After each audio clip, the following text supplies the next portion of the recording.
This is News 12 at 6 o'clock. So-called close contact businesses opening across South Carolina today. The reaction from owners a little different than we saw in Georgia. But one type of business that's still closed on both sides of the river, concert venues. We're looking at the challenges those places are dealing with right now. And a heartbreaking sight, a local elementary school broken into more than once. And we're learning this is not even close to the first time. But we begin with this live look at Augusta, where firefighters are battling a house fire over on Wrdw Road. It's not too far from Bel Air K through 8 school, and you can see the roof is completely gone in that home. Just a devastating fire there. The person living inside says the entire house shook, maybe from a lightning strike. They went upstairs to check out the noise. They found the laundry room was on fire. Those two people were able to get out safely, but you can see that home is going to be heavily damaged with the roof missing now. As Augusta firefighters keep an eye on hot spots this afternoon. We have a crew on the scene. We'll let you know when we learn more about that. Getting back to our top story, more businesses across South Carolina like gyms and hair and nail salons are getting to reopen. Cindy Heiberger live for us in downtown North Augusta. And Cindy, did those businesses seem busy today? Well, you might remember a few weeks ago when Georgia reopened close contact businesses, many business owners were hesitant and decided not to reopen those doors. Well, today it does not seem like that is the case in South Carolina. Almost every business owner I talk to says they are jumping at the chance to reopen those doors, and they say it's not to play catch up with Georgia, but rather because they've had more time to see what to do and what not to do.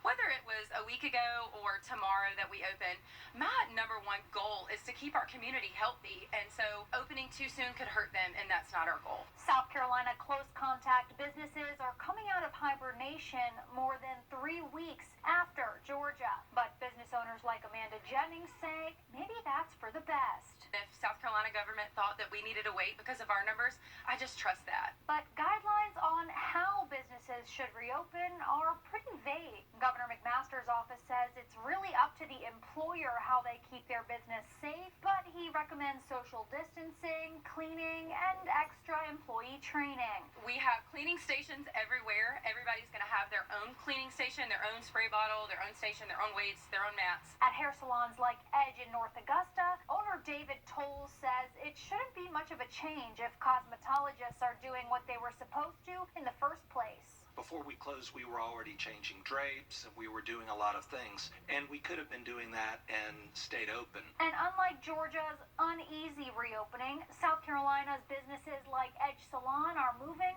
full speed ahead. We're booked out for weeks, so...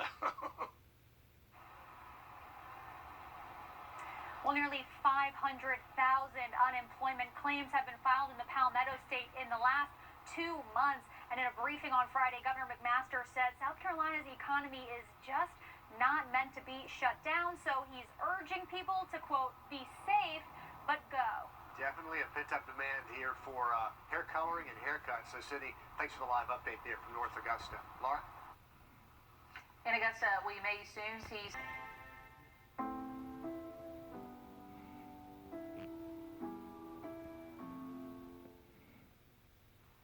looking at some of the mess left behind when thieves broke into a local elementary school, and it didn't just happen one time. Right, it happened several times in a row last week, so why do these crooks keep coming back? Our I-Team's Meredith Anderson went digging through reports and has exclusive photos to try to get some answers. As if it isn't bad enough, a global pandemic essentially robbed students of their last 2 months of school. It appears students and teachers at McBean Elementary School are victims of an actual crime. Part of this message in chalk at McBean Elementary is marked out, but we can still make out what it says after coronavirus. I don't think a lot of people would disagree. I think it's fair the same word can be used to describe something that happened inside the school. Not once, not twice, but 3 times. When the I-Team obtained these exclusive photos, we started asking questions. Today, we got our hands on these 3 reports from the Richmond County BOE Police. The first detailing a break-in last Tuesday. On May 12th, video footage captured 4 unknown suspects. The only description? Males in hoodies with backpacks. The subjects used a classroom chair and threw it multiple times against the windows. In all, it details 3 broken windows, a compact refrigerator thrown to the ground, greenhouse shelves, and a computer monitor shattered. The very next day, May 13th, more classrooms ransacked, but this time, a list of technology taken: an Apple iPad, Verizon tablets, and another small iPad, valued around $1,000 for all of them. They also damaged computer monitors in another classroom. Apparently, they weren't finished. On May 14th, for the third night in a row, the school was hit again. This time, a camera catching 5 people with flashlights, though I was unable to identify anybody due to low light visibility. There isn't a list of what was taken, but it lists the value at $1,400. It's unclear which of the 3 break-ins these photos document, but it doesn't really matter. They all sound very similar and seem to be connected, but BOE police haven't officially linked them. The good news in all of this: the district's chief public relations officer tells the I-Team the item stolen does not impact our distance learning plan.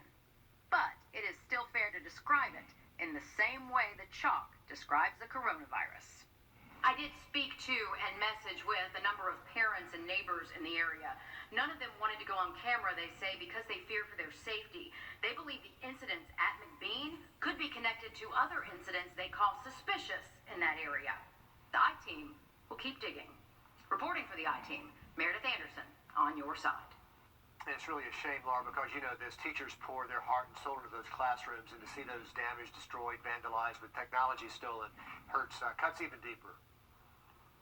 Right, and money's already tight at this time. The schools are dealing with bigger problems, so yeah, it really is just unfortunate.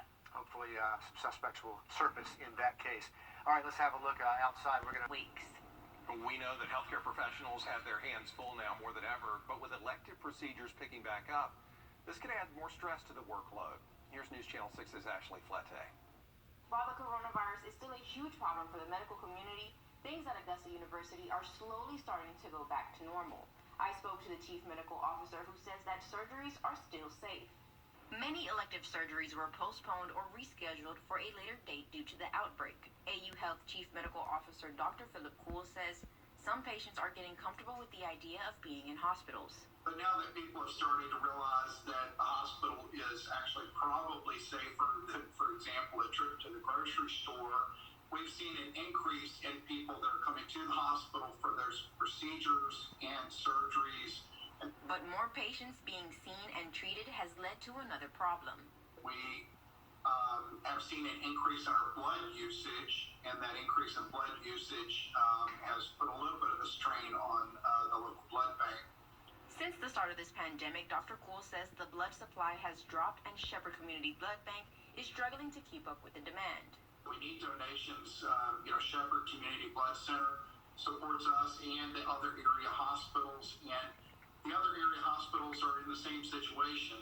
And there is no telling how much blood one patient will need until... A critically ill patient can sometimes use 10, 20, 30 units of blood. It depends on the circumstances, but if someone is significantly bleeding, sometimes they require what we call massive transfusion. Something Dr. Kuhl says they see often around this time of year. Which is sometimes just one unit of blood after another, or other blood products. Dr. Kuhl says people getting out of their homes also leads to the need for blood.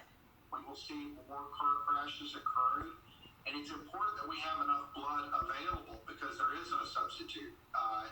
There is no substitute for life-sustaining blood.